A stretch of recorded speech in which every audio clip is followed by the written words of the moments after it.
O Brasil tem quase 16 mil quilômetros de fronteiras terrestres com 10 países sul-americanos.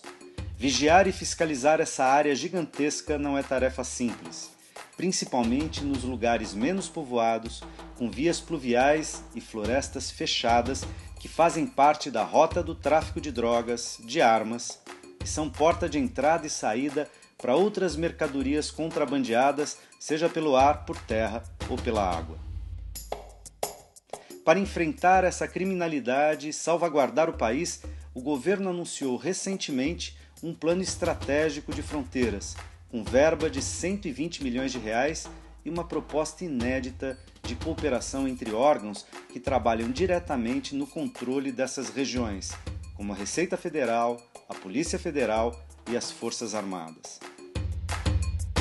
Além disso, também como estratégia de defesa, há esforços para promover o desenvolvimento sustentável na faixa fronteiriça, que abriga municípios com escassas atividades econômicas, dificuldade de acesso aos bens e serviços públicos e condições precárias de cidadania.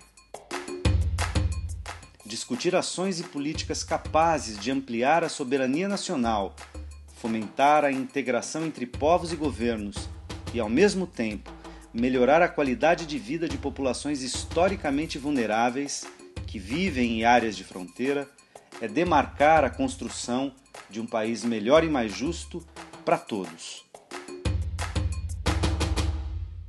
Olá, Melhor e Mais Justo de hoje fala sobre o caráter estratégico das regiões de fronteira para a segurança e o desenvolvimento do Brasil.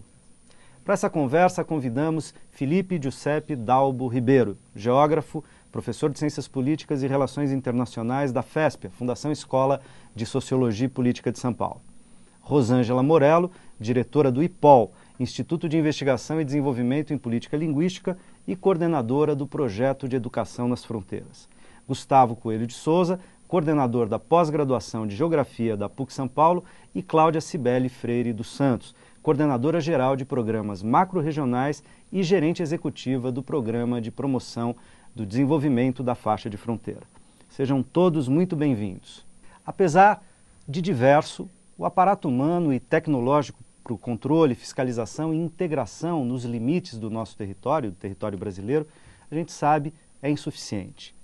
Em que medida o novo Plano Estratégico de Fronteiras, recém-lançado pelo governo, traz condições para o monitoramento, controle e integração efetivos das zonas fronteiriças brasileiras?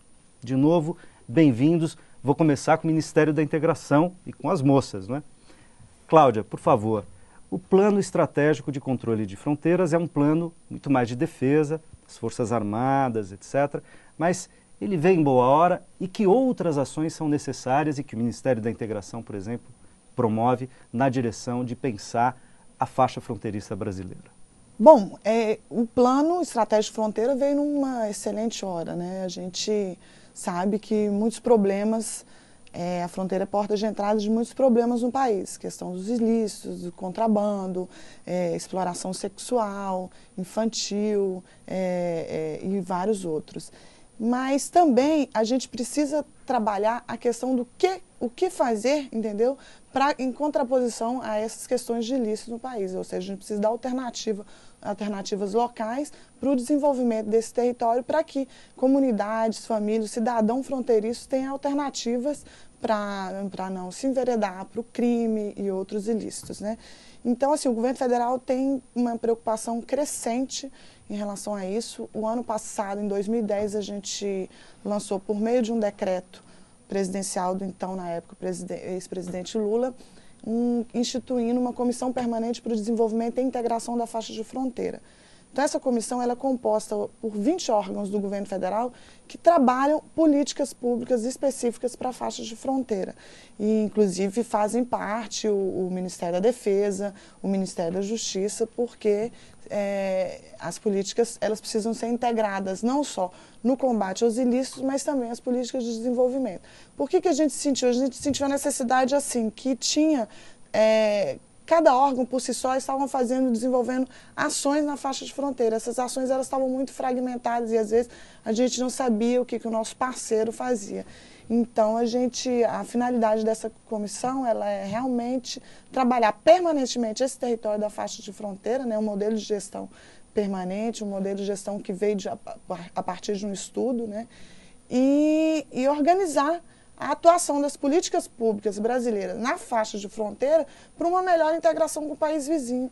Porque a gente sabe que não adianta, a integração, ela por si só, ela acontece na base, né, local, as comunidades elas se integram, elas estão juntas no dia a dia, nas relações de trabalho, de comércio, de educação. Comunitárias, às vezes inclusive, né, étnicas. Exatamente. Né? Mas as políticas públicas elas não estão organizadas a ponto de promover a esse cidadão um desenvolvimento desse território, entendeu? Rosângela, queria colocar a Rosângela na conversa. A Rosângela me dizia, antes de entrar aqui, falava que inclusive a integração desses povos, por meio de várias estratégias, inclusive das questões linguísticas, talvez fosse também uma boa estratégia de defesa, né? Rosângela, por favor, bem-vinda. Boa noite a todos. Bom, de fato, pensar a fronteira hoje é pensar como é que é desenvolver políticas, por exemplo, políticas econômicas de bloco. E também pensar a diversidade hoje como um valor, tanto que no Brasil e também no mundo inteiro, a própria diversidade é entendida como um vetor de maior... investir na diversidade é investir em maior equidade social e também numa redistribuição de bens e valores. Uhum. Bom, isso coloca o Brasil hoje numa situação muito privilegiada, porque o Brasil ele é hoje um dos 8 países mais plurilingües do mundo, e ele também tem essa faixa de fronteira, que é uma faixa de fronteira extensa e muito plurilingüe também, e que, portanto, nos ensina muito sobre o que é essa convivência com a diversidade e quais são as demandas mesmo que acontecem ali nessa região, como a Cláudia estava dizendo, para que a gente possa desenhar novas políticas públicas, inclusive políticas de ensino, que podem, inclusive... Políticas educacionais. Isso, políticas educacionais que podem, inclusive, modelar outras situações em todo o território brasileiro. Por exemplo, e criar novas formas de convivência, inclusive, com outros países, com outros povos, em relação ao Brasil, não é? Exatamente. Veja que a faixa de fronteira do Brasil é uma faixa de fronteira onde convivem 2 grandes línguas internacionais, o português e o espanhol, e na faixa de fronteira com o Paraguai também a língua guarani. Por que a questão da língua... Com o Paraguai, mas também com outros países, ali na região do Mato Grosso e mais ao sul, não é? Sim, sim. Como línguas, digamos, como línguas de Estado, nós teríamos o português e o espanhol dos países hispânicos e o Brasil. E no caso do Paraguai, especificamente, também a língua guarani como uma língua oficial. Porque no Paraguai o espanhol e o guarani são línguas oficiais. Exatamente. E olhar para a fronteira desse ponto de vista significa criar condições para que esses cidadãos que estão nessa faixa fronteiriça, que não falam também só essas línguas, falam muitas outras línguas, possam, de fato, se sentir acolhidos nas várias instituições que os estados que estão ali presentes promovem e disponibilizam. Queria colocar agora os nossos convidados, garotos aqui do outro lado. Felipe, do ponto de vista especificamente do plano da defesa, da segurança, da soberania nacional, esse plano estratégico de fronteiras, como é que você lê, como é que você vê essa questão? Eu faço uma leitura de que a gente tem que analisar primeiro o conceito de fronteira. Então, em primeiro lugar, o conceito de fronteira ele tem múltiplas definições. Então, na nossa língua. Na língua inglesa, eles já têm uma palavra específica para o que eles querem dizer. Então, o limite para eles, para o inglês, eles chamam de border, né? Ou boundary. E fronteira, para a língua inglesa, é aquele lugar a ser ocupado. Na língua portuguesa, a fronteira é o lugar a ser ocupado e é o limite também entre os 2 países. Então, quando você analisa a fronteira terrestre brasileira, você está num espaço, como foi dito no início do programa, de aproximadamente aí 16 mil quilômetros e que tem uma diversidade geográfica e humana muito grande, e histórica também, de ocupação histórica. Você, quando pensa na fronteira ao sul de Corumbá, no Mato Grosso do Sul, até o Rio Grande do Sul, você tem uma fronteira historicamente mais ocupada e com mais infraestrutura, e que já teve problemas internacionais. O maior problema internacional da história sul-americana, que foi a Guerra do Paraguai. Na verdade, é um problema de disputas fronteiriças. Esse problema ele foi, de certa forma, já resolvido. Ao norte de Corumbá, você já tem uma diversidade bem diferente. Pouco ocupado, já é uma região pouco ocupada, ocupada mais recentemente a partir dos projetos militares, né, dos anos 70, e que ainda necessita de muita infraestrutura e muitas políticas públicas no sentido de desenvolvimento de saneamento, desenvolvimento urbano. De infraestrutura básica, de fato. Infraestrutura básica e rodovias, acessibilidade. Então, quando você vai fazer um mapeamento de um plano de defesa numa fronteira... Rodovias, hidrovias, claro, ferrovias, né? Você tem que fazer um mapeamento usando algumas variáveis específicas para determinada região. Então, por exemplo, na Cabeça do Cachorro, no estado do Amazonas, você tem uma região de floresta densa, fronteira com a Colômbia, e é uma das fronteiras mais moles do Brasil. Fronteira mole é fronteira de passagem mais facilitada, pela falta de ocupação, pela falta de infraestrutura, etc. Ali você não vai poder construir grandes rodovias, mesmo porque a gente tem o interesse também de preservar a selva, a floresta amazônica, que tem uma grande diversidade e uma grande importância para o planeta. Então você tem que criar outros meios de acessibilidade. A acessibilidade ali é muito mais complicada. A mobilidade também é muito mais complicada. Então, esses são duas vertentes importantes para o plano de defesa: acessibilidade e mobilidade.